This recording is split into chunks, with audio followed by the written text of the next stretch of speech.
Hayırlı erте, efirde Tataristan yanılıkları stüdiyede Oniya Gıbadullina bizning bugungi çıkarılışta. Tataristan Respublikası Prezidenti Rüstem Minnixanov iş seferi bilen Oznaqay hem Lenogorskiy rayonlarında buldu.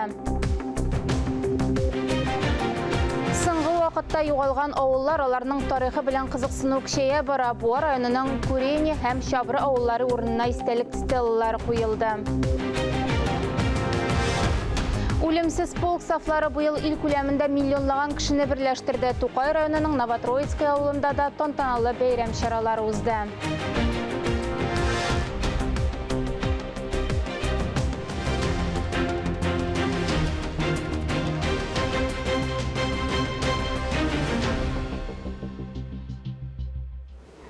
Татарстан президенті Рүстем Минниханов іш сәфәрі білән Ознақай һәм Леногорский районларында булды. Предприятиеләрнең эшчәнлеге, язгы кырышларының барышы белән танышты. Тулырак киләсе сюжетта. Ознақай районында заманча терлекчелек комплексы 2000 башка исәпләнгән 2 каралтыдан тора. Җәй ахырына тагын шундый ук 2 каралты төзеп тапшырырга планлаштыралар.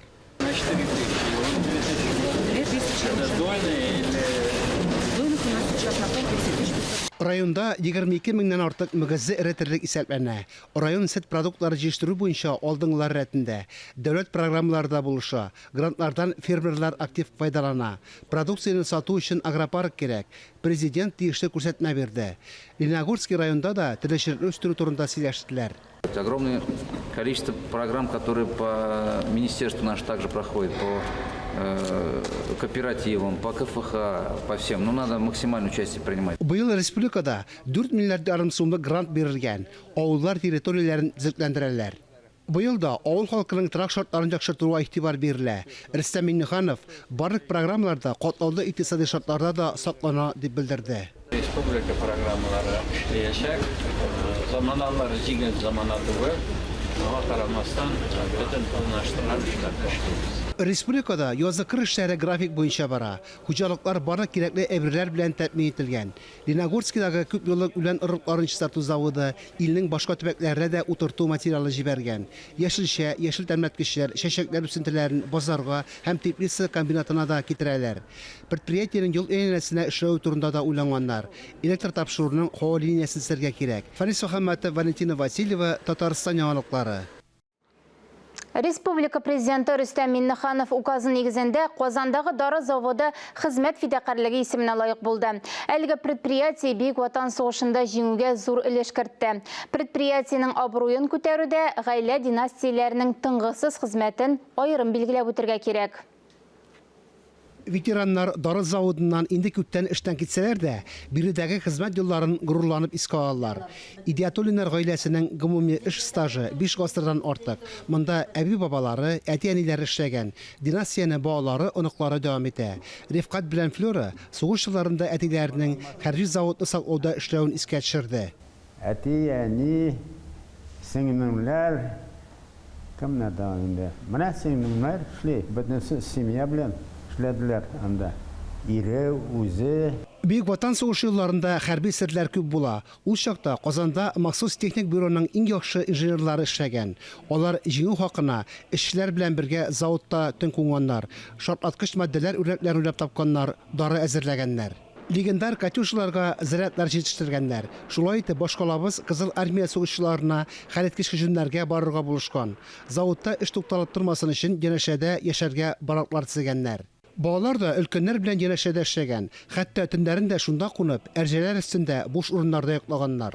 Сугыш вакытында менә шул әтиемнең абысының иптәше хатыны сөйлидер инде, алар өйгә кайтмыйча эшләрләр заводта торып, алар йокларга да кайда отопление булган җиргә төшеп шунда йоклыйдыр як, иртә белән шуннан чыгып тагын эшли башлыйдыр як.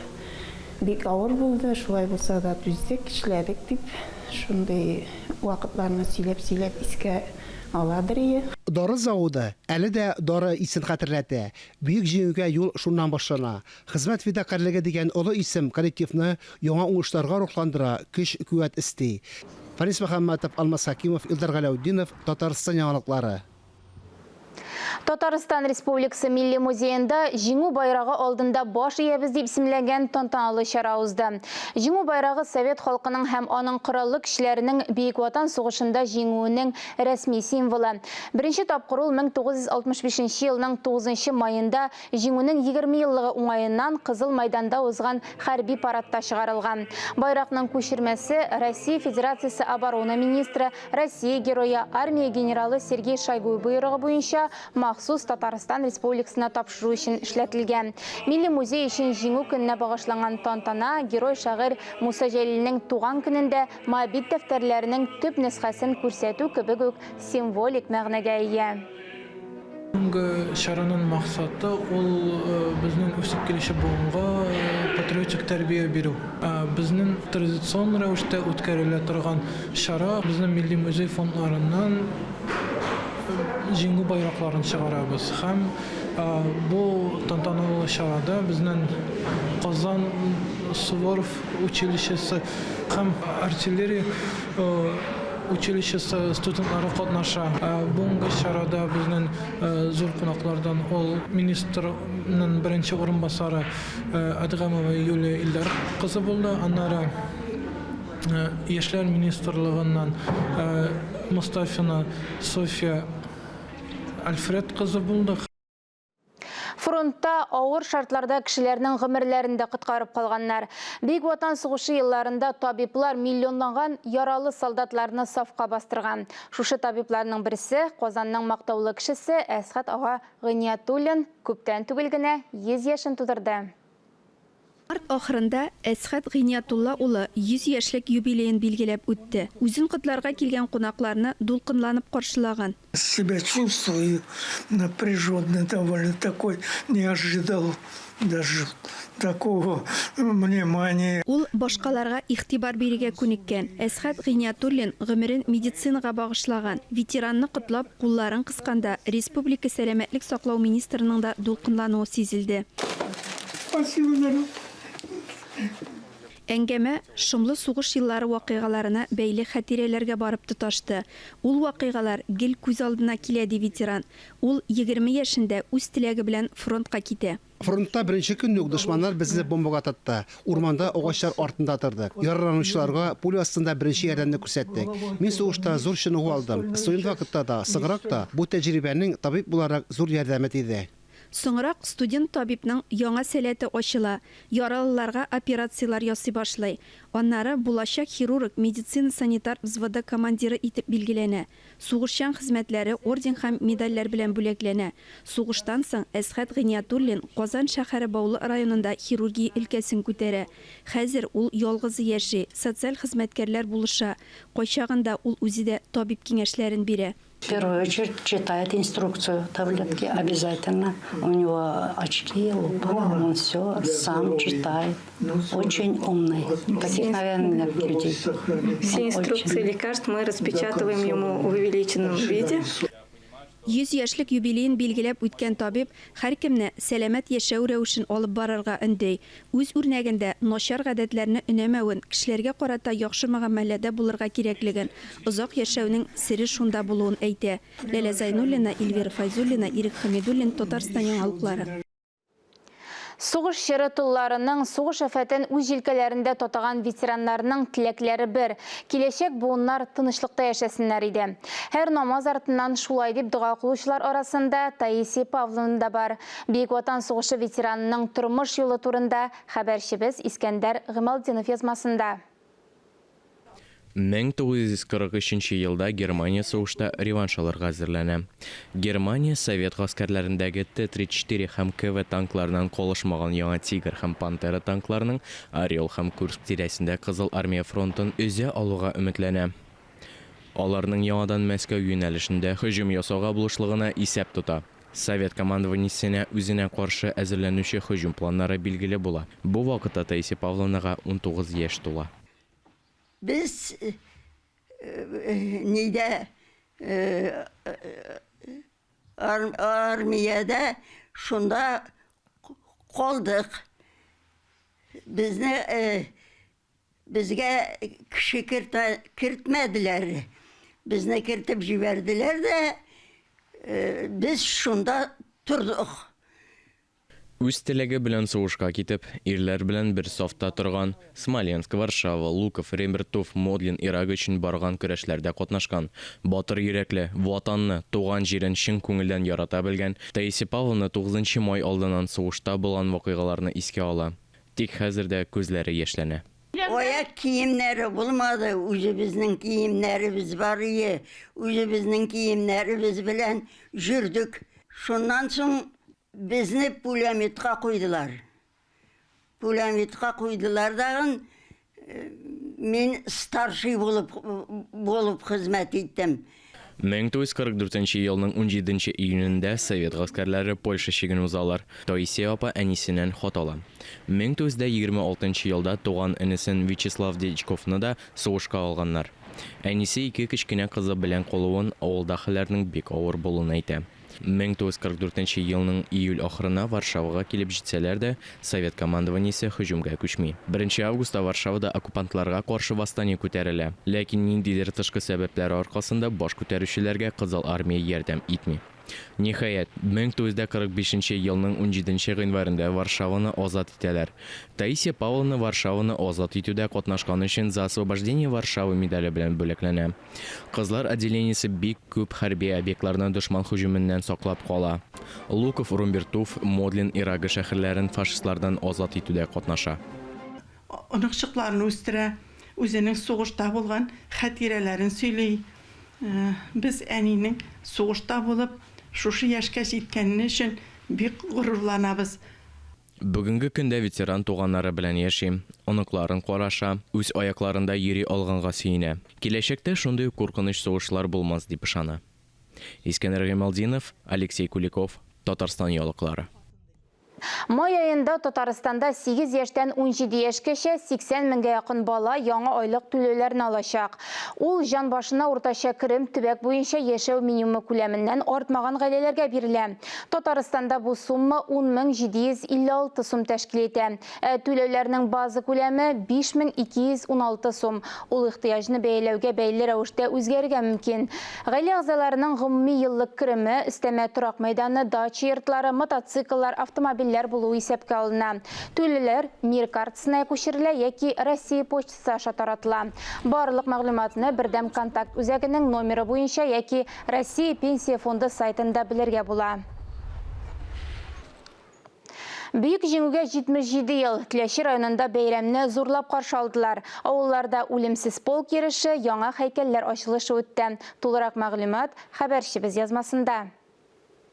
Теләче районында зур бәйрәм. Бар авылларда яңа музейлар һәм һәйкәлләр ачыла. Соң бу бит 9 май.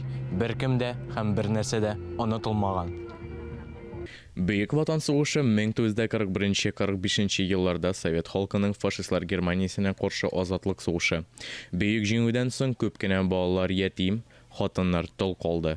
Бар Россия солдатларыбызның батырлыгын онытмый. Менә Теләче районында да батырларны онытмыйча олы итеп бәйрәм уздырдылар.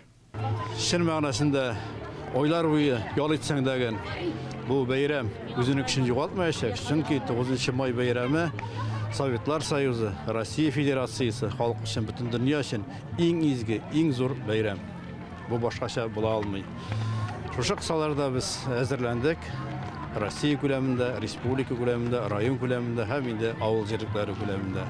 Балалар ширлеге ул аерылып тора торган безнең авыл үзенең уңган, булган халкы белән яхшы итеп, сыйфатлы итеп әзерләделәр.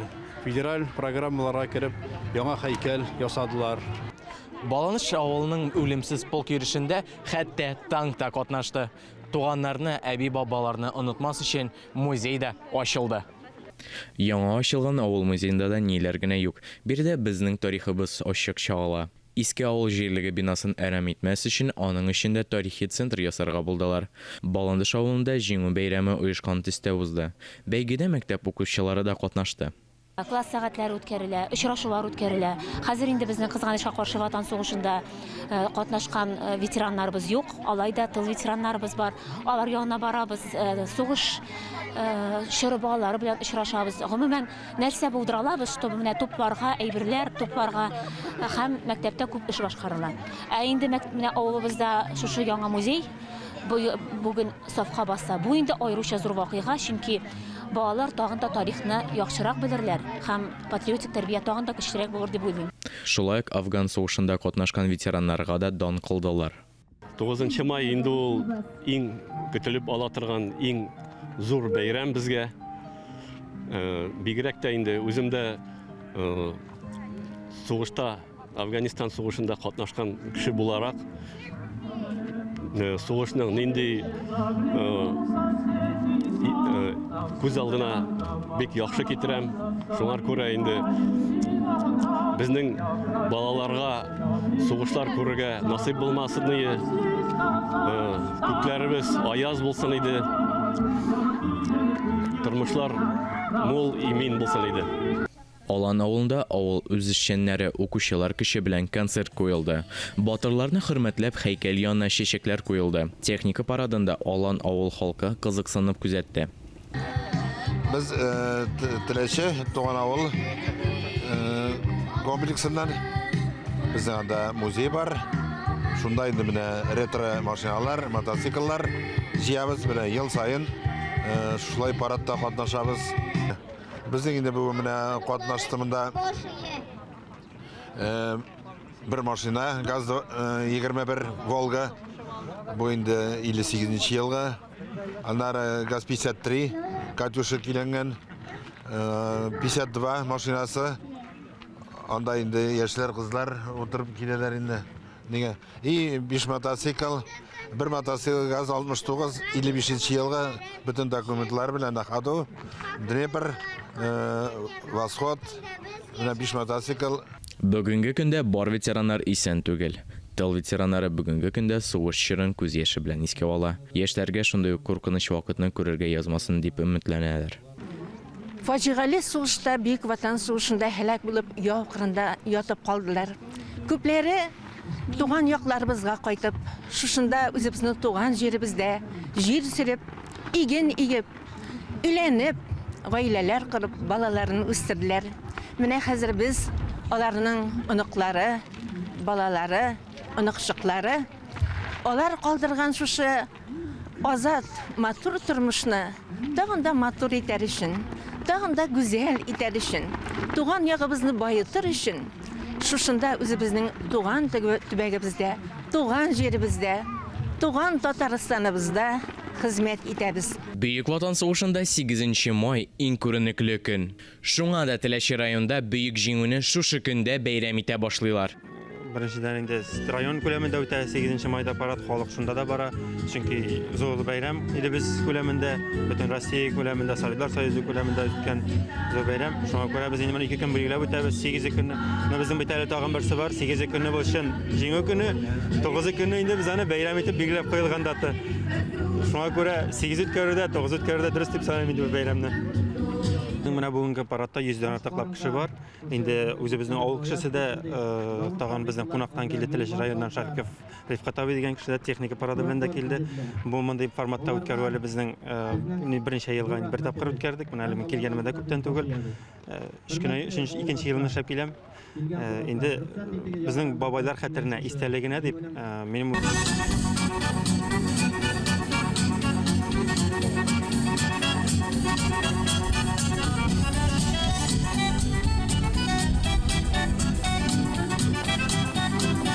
Җитмеш 7 ел элек күп милләтле Совет халкы Бөек Ватан сугышында кешелекнең мәрхәмәтсез дошманы фашизмга каршы чыкты.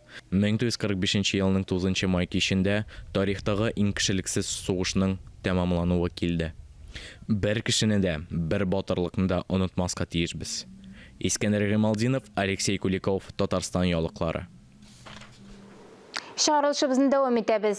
Татарстанда иң шүпләнгән урыннарны ачыклау буенча экологик рейдлар уза. Поездда санитар патруль Менделеев районыннан алып Бөгелмәгә кадәр булган маршрутны тикшереп чыкты. 2 сәгатьлек рейд вакытында экологлар нигездә Зәй районындагы бакчачылык ширкәтләре янында шүплекләрне ачыклады. Барлык урыннарда теркәлгән һәм район хакимиятенә якын арада җитешсезлекләрне бетерү үтенече белән күрсәтмәләр җибәрелгән. Соңгы вакытларда югалган авыллар аларның тарихы белән кызыксыну кичәя бара. Бу районның Күрени һәм Шабрый авыллары урынына истәлек стеллалары куелды. Вакыйга урыннан хәбәрчебез Мөршидә Җиһан репортажы. Авыл бетсә, ил бетә ди татар халык мәкале. Кызганыч, хуҗалыкларны иреләндерү сәясәте күп кенә авылларның юкка чыгуына китерде. Әмма Татарика электрон энциклопедия мәгълүматларына караганда, Күрени һәм Шабрый авылларының тарихы белешмә басмаларда 1966 елдан ук телгә алынмый башлый. Әмма хәтер саклана. Бу якташлык җәмгыяте тарафыннан булдырылган югалган авылларны барлау программасы да хәтер дип атала. Аларның максаты Буа районының югалган авылларын табып, һәр берсенә хәтер ташы кую. Шушы вакыт эчендә 8 авылга хәтер ташы куелды. Без уйладык идарә утырышында. Бу гаять кирәк эш дип, чөнки бер яктан халык яшь буын үзенең туган иленең географиясын белергә тиеш. Кайда нинди авылган, кайда нинди милләт торган, ничек яшәгәннәр, янәшә, нинди тормыш белән. Беренчедән, икенчедән авыллар юкка чыккач та бу авыллардан киткән сугышчылар, һәлак булганнары, исәнләнеп кайтканнары да алар билгесез булып калалар.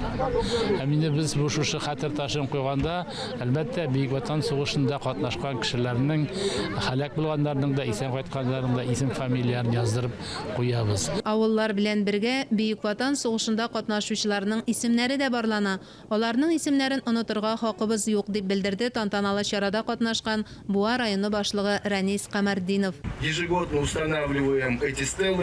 Это стелла инициативы нашего землячества, наших активных земляков. Шабрый авылынан 40-ка якын ир-ат сугышка китә, шуның 11-е яу кырында мәңгелеккә ятып кала. Шулай ук Кыят авыл җирлегенә кергән Күрени авылына да хәтер ташы куелу тантанасында әлеге авылның якты киләчәге өчен көрәшкән батыр сугышчыларның туганнары катнашты. Бу авылдан да бер гаиләдән 3 кеше сугышка киткән. 38 кешедән 2-се генә кире авылга әйләнеп кайткан. Без инде аларны искә алучуда булмас дип борчылган идек дип күз яшьләре аша бу изге эшне башлап йөрүчеләргә рәхмәтләрен җиткерде туганнары. Очень прям волнительно. Я вот недавно увидел это, ехал в Киять. Дулкынландыргыч мизгелләр күптән көттек. Бу безнең өчен бик кадерле хәтер. Күзгә яшьләр килә. Память хорошая. До слез прям. Казандагы Буа якташлык җәмгыяте президенты белдерүенчә, алга таба да хәтерне барлау эше дәвам итә. Мөршидә Җиһан, Гакил Камалетдинов, Буа районыннан. Җиңү көне уңайыннан Тукай районының Новотроицкий авылында да бәйрәм чаралары узды. Аның кайбер мизгелләре хәбәрчеләребез видеоязмасында. Бу көн һәркем өчен кадерле, чөнки һәр кешенең фронтта кеме дә булса дошманга каршы көрәшкән, кемдер яу кырында башын салган, кемгәдер аннан исән кайтырга һәм тыныч тормыш төзергә насыйп булган. Новотроицкий авылындагы бәйрәм иртәсе гадәттәгечә үлемсез полк йөрешеннән башланды. Сугыш һәм тыл ветераннарын, сугыш чоры балаларын һәм барлык кунакларны район башлыгы Фаил Камаев бәйрәм белән котлады. Сезнең батырлык безнең йөрәкләрдә мәңге сакланачак. Бөтен халык бәйрәме Бөек Ватан сугышында җиңүнең 77 еллыгы белән чын күңелдән тәбрик итәм. Сезгә исәнлек, саулык, күңел күтәренкелеге, киләчәккә ышаныч телим. Бу көнне Россия буенча үткән һәрбер бәйрәм чарасында 1 минут тынлык игълан ителде. Бөтен мәйдан тынып калды. Бу тынлыкта сугышта катнашып шәһид китүчеләргә рәхмәт тә, җиңү көнен якынайтучыларга хөрмәт тә чагыла. Тукай районыннан барлыгы 8000 ир-ат сугышка киткән, шуның 3000 ярымы әйләнеп кайтмаган. Новотроицкий авылында узган тантаналы чарада сугыш техникасы парады да булды, ә аннары бәйрәм концерты белән дәвам итте. Ветераннар һәм сугыш чоры балаларына мәдәният йортында бәйрәм табыны кырылды. Мөршидә Җиһан, Рөстәм Зәкиев, Татарстан яңалыклары, Тукай районыннан. Әлеге сәгатькә шундый яңалыклар иде. Берничә минуттан эфирыбызны хәерле көн Татарстан тапшыру дәвам итә. Без яңалыклар иҗат төркеме бүгенгә сау булашабыз. Үзегезне һәм якыннарыгызны саклагыз. Сау, сәламәт булыгыз.